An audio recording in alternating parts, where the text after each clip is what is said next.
7 अगस्त 2021 7 अगस्त 2021 इतिहास इस दिन को याद रखेगा क्योंकि नीरज चोपड़ा ने अपने हाथों से इतिहास बदला था। और नीरज आज हमारे साथ हैं। नीरज, 7 तारीख की सुबह और 8 तारीख की सुबह में क्या फ़र्क है मेंटली, अगर मैं पूछूं आपसे? देखो, एक सच बताऊं तो एक बहुत ही बड़ा बदलाव सा हो गया है, क्योंकि कल ऐसा लग रहा था कि शाम को मेरा इवेंट है और उसके लिए प्रिपेयर हो रहा था मेंटली भी और फिजिकली। हमने बहुत ज़्यादा ट्रेनिंग की थी पहले, तो एक बहुत ही मुश्किल सा टाइम लग रहा था, पर पता नहीं क्या हो पाएगा, क्योंकि वेट रहता है और इंडिया में भी सभी को वेट था। लेकिन जब तक ख़त्म नहीं हुआ मन में ये चलता रहा कि बस कुछ अच्छा करना है, बेस्ट करना है, और अभी ख़त्म हो गया है और हमने गोल्ड जीत लिया है। तो एकदम ऐसा लग रहा है जैसे दिमाग से एक वो जो एक बहुत ज़्यादा बोझ था माइंड पे कि कैसा रहेगा, क्या रहेगा, इतना वेट करना पड़ा इसके लिए, वो एकदम उतर गया है। अभी अपने पास गोल्ड है तो ये काफ़ी। बिल्कुल, गोल्ड मेडल है तो नीरज, गोल्ड मेडल दिखाना भी बनता है। हाँ, बिल्कुल, वो बिल्कुल। सोने की चमक जो है, man with the golden arm, Neeraj Chopra, और ये वो नीरज चोपड़ा का मेडल है। नीरज, जब आप पोडियम पे सबसे ऊपर खड़े हुए थे तो दिमाग में क्या चल रहा था? आप आगे के बारे में सोच रहे थे या पूरा फ्लैशबैक, अपना स्ट्रगल, अपने परिवार का, अपने आस पड़ोस के जो लोग हैं जिन्होंने आपके साथ, आपके कोचेस, उनके बारे में सोच रहे थे, कि या ये सोच रहे थे कि यार मैं आज यहाँ पे इस पोजीशन पे खड़ा हूँ, अब आगे क्या? बस ज़्यादा तो दिमाग में उस टाइम नहीं आता है, बस यही था कि जो मेहनत की है इस पल के लिए और जो थ्रो करने के लिए मैं जा रहा हूँ, पूरा फोकस उस थ्रो पे होता है कि मैं इसको कैसे अपना 100% इस थ्रो में दे पाऊंगा और मैं कैसे कर सकता हूँ। जब मैं पूछ रहा हूँ, जब आप पोडियम पे खड़े हुए थे, नेशनल एंथम बज रहा था, क्या सब कुछ पुरानी बातें याद आ रही थी? क्या क्या हुआ था आपके साथ? वो बिल्कुल, एक बार तो दिमाग में सभी कुछ आता है कि कैसा सफ़र रहा, कि मतलब सब कुछ नहीं आ पाता, लेकिन दिमाग में जरूर आता है कि हाँ, बहुत टाइम ऐसा भी आया कि जिसमें ऐसा लग रहा था कि पता नहीं क्या होगा आगे, क्या पता कैरियर ख़राब ना हो जाए, इंजरी वगैरह भी आई थी। लेकिन वही है कि ये गोल्ड जीतने के बाद सब कुछ ऐसा लगा कि कोई बात नहीं, जो भी भगवान ने किया सब ठीक था। मैं आपको बता रहा हूँ, आपने बहुत लोगों को रुलाया है हिंदुस्तान में जब आपने वो मेडल जीता ना। और हिंदुस्तान में देखिए, क्रिकेट एक बहुत पॉपुलर स्पोर्ट है, पर पूरे हिंदुस्तान ने कल नीरज चोपड़ा को देखा जब आप जैवलिन थ्रो इवेंट में फाइनल में क्वालिफाई करके खेल रहे थे। बहुत लोग आपके उस मोमेंट पे, जब आप पोडियम पे नेशनल एंथम बज रहा था, बहुत लोग रोए। आप रोक रहे थे या आपको भी कुछ इमोशनल? नहीं, मतलब मुझे भी ऐसा लग रहा था कि मतलब अंदर से एक वो था, रोंगटे खड़े कर देने वाला मोमेंट था वो। लेकिन आंखों से आंसू तो नहीं आए, लेकिन हाँ, पर अंदर से जोश बहुत था उस टाइम पे। मतलब अच्छा, मैं बता नहीं सकता, बहुत ही ज़्यादा जोश था।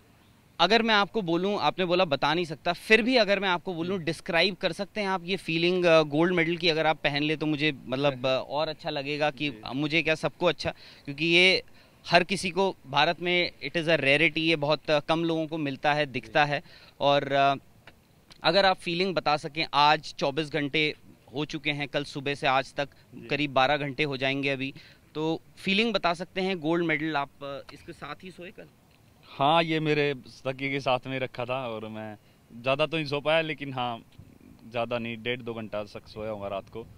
पर बिल्कुल जी, मुझे लगता है कि वो फीलिंग अभी तक आई जा रही है, मतलब वो कंप्लीट नहीं हुई है, वो कुछ ना कुछ नए रूप में आ रही है। अभी ऐसा लग रहा है कि हाँ, कुछ तो ऐसा हुआ है अपने देश के लिए, कुछ मैंने ऐसा किया है कि वो बहुत ही यादगार रहेगा। नीरज, मैं चाहूँगा, क्योंकि अब दुनिया आपको जानती है, मैं आपको बता रहा हूँ, आज हम टोक्यो में जब आ भी रहे थे इस तरफ, तो लोग हमें देख के बोल रहे थे, आर यू इंडियन? हमने कहा हाँ। बोल रहे हैं कि that boy who won the gold medal yesterday. हर कोई हमें आपके नाम से बुला रहा है कि नीरज चोपड़ा, नीरज चोपड़ा, यहाँ पर भी। तो मैं आपसे ये पूछ रहा हूँ, क्योंकि अब आप एक रोल मॉडल बने हैं और बहुत लोग आपको देख रहे हैं, अपनी थोड़ी जर्नी बताइए, क्योंकि ये बाय फ्लूक, बाय डिफ़ॉल्ट गलती से शुरू हो गया ये जैवलिन थ्रो? जी बिल्कुल, गलती से ही हुआ, क्योंकि पहले से दिमाग में नहीं था। क्योंकि अगर कोई फैमिली से स्पोर्ट्स में हो या फिर गांव से कोई हो तो थोड़ा एक इंटरेस्ट रहता है स्पोर्ट्स में, लेकिन मेरी फैमिली से भी कोई नहीं था और गांव में भी ऐसा कोई इंटरेस्ट नहीं था स्पोर्ट्स में किसी का। तो बस ऐसे फिटनेस के लिए गए थे, लेकिन वहीं पे ऐसे शुरू हो गया। तो बड़ी सिंपल शुरुआत थी, कोई ऐसा नहीं था कि बहुत ज़्यादा कुछ सोच समझ के मैंने जैवलिन शुरू किया। बस स्टेडियम में गया था फिटनेस करने के लिए, लेकिन वहाँ पे मैंने जेवलिन थ्रो करते हुए देखा मेरे सीनियर्स को और फिर मैंने शुरू कर दिया। लेकिन हाँ, ये ज़रूर है कि जिस दिन से मैंने शुरू किया, अपना पूरा मन से और लगन से मैंने उसके लिए मेहनत की। गांव से बार बार स्टेडियम में आना पड़ता था, वापस जाना पड़ता था। कैसे आते थे आप?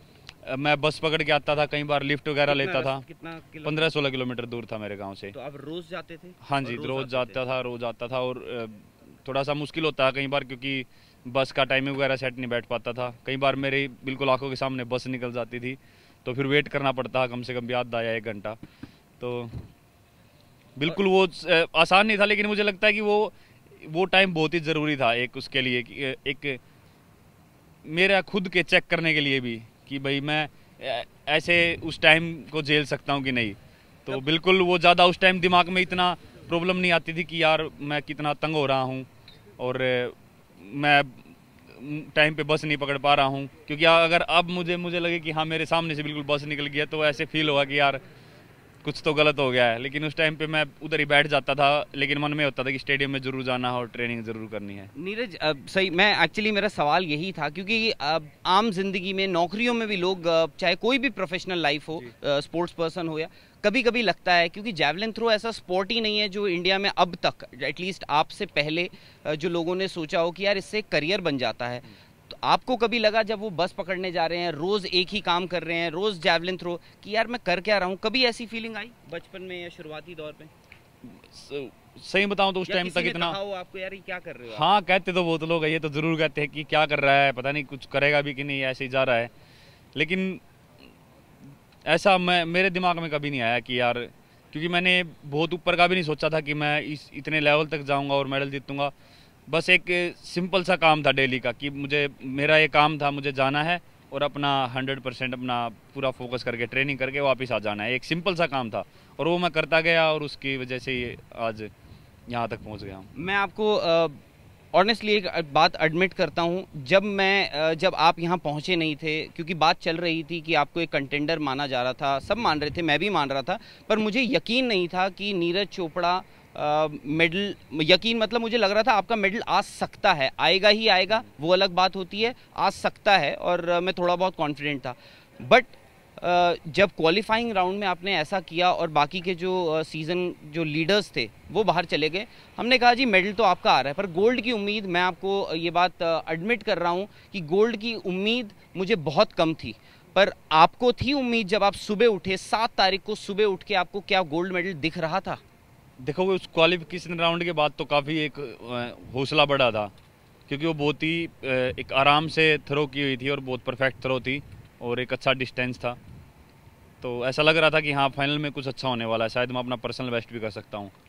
पर सच में तो मैं भी बताऊँ तो ऐसे गोल्ड का तो नहीं था, लेकिन मैं एक चीज़ ज़रूर मानता हूँ कि यहाँ पे ओलंपिक लेवल पे आके कोई वर्ल्ड रैंकिंग या ऐसा कोई मैटर नहीं करता, क्योंकि यहाँ पे बिल्कुल दिन पे बात होती है, किसका दिन है, किस दिन किसकी बॉडी चलती है, और उसी को मैं मानता हूँ और अब तो पक्का मान गया हूँ, क्योंकि ये एक बहुत ही एक अलग कंपटीशन था, बहुत अच्छे कॉम्पिटिटर थे और कहीं तो क्वालिफाई राउंड में ही बाहर हो गए और फिर फाइनल में देखो इतना जबरदस्त थ्रोअर है जोहान्स वेटर, बिल्कुल वो बेस्ट 8 से बाहर हो गया। एक अचंभा, मुझे सच में ऐसा लग रहा है, अभी तक मुझे समझ नहीं आ रहा कि क्या हुआ क्या है। मैं बताता हूँ, ये हुआ ये है कि नीरज चोपड़ा ने गोल्ड मेडल जीता है। नीरज, क्या ये फीलिंग सरियल है कि मतलब अभी लगता है कि यार ये क्या हो रहा है, कि मतलब हुआ क्या है?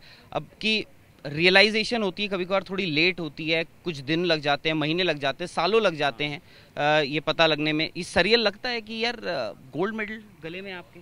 हाँ देखो, है तो मेरे गले में, लेकिन अभी तक शायद वो पूरी फीलिंग आई नहीं है, क्योंकि मुझे लगता है कि जब इंडिया जाऊंगा, और मैंने ज़्यादा फ़ोन वगैरह भी कुछ ज़्यादा अभी यूज़ नहीं किया है कि मैं देख सकूँ कितने लोगों ने मुझे वो किया है। अभी तक तो बस आप सभी से बात कर रहा हूँ मैं, मीडिया से, और शायद इंडिया जाऊंगा तो इस चीज़ का शायद और ज़्यादा एहसास होगा। माता पिता का क्या कहना है? ऑब्वियसली ये बड़ी आम सी बात है ये पूछना कि उनको बिल्कुल प्राउड फील हो रहा होगा, पर उनका क्या कंट्रीब्यूशन रहा है और उनसे अगर बात हुई है, उन्होंने क्या कहा है? क्योंकि हम देख रहे थे जब वो आपका फाइनल देख रहे थे, आपका ग्राउंड, आपके फादर की आंखों से आंसू निकल आए थे, वो इतना इमोशनल हो गए थे आपको वहाँ देख।